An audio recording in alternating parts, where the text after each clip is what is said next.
So talking about time, this is a perfect segue to our next question. Can you talk about how everyone can use time management skills to effectively organize their day and activities that can lead them to a happy life? देखो, मैं अपने समय का कैसे सदुपयोग करती हूँ ये आपको बताती हूँ, उसमें से आप अपना एडजस्ट कर सकते Okay. हैं, बराबर है ना? Yeah.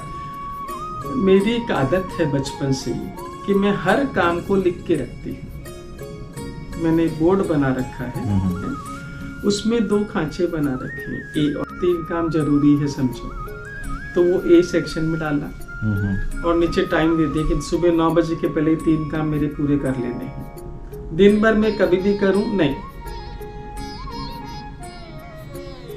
टाइम जोन डाल के रखते कि इस टाइम के भीतर मेरे ये काम मेरा पूरा हो जाना चाहिए। इसलिए मेरे काम सारे पूरे होते चले जाते हैं कि किस वक्त मुझे आपसे बात करते वक्त कौन सा काम करना है वो लिखा रहता है।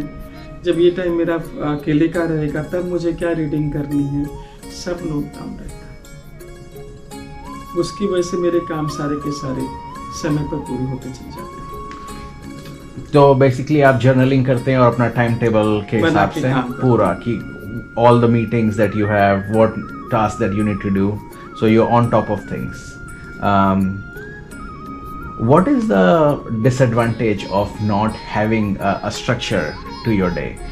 For example, कि go with the flow बहुत famous चल रहा है आजकल कि कुछ प्लान नहीं करना है और कि we will just go with the flow. तो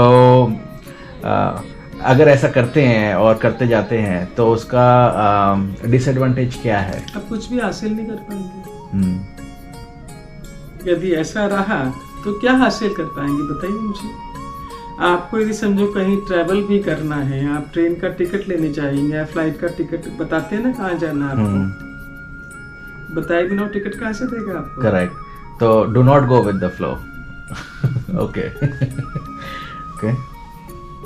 हम तो कहते हैं एक दिन भी ऐसा मत करो। एक दिन भी नहीं? एक दिन भी नहीं, क्योंकि यदि आपने टाइम टेबल सेट नहीं किया तो कोई और आपका टाइम टेबल सेट कर देगा।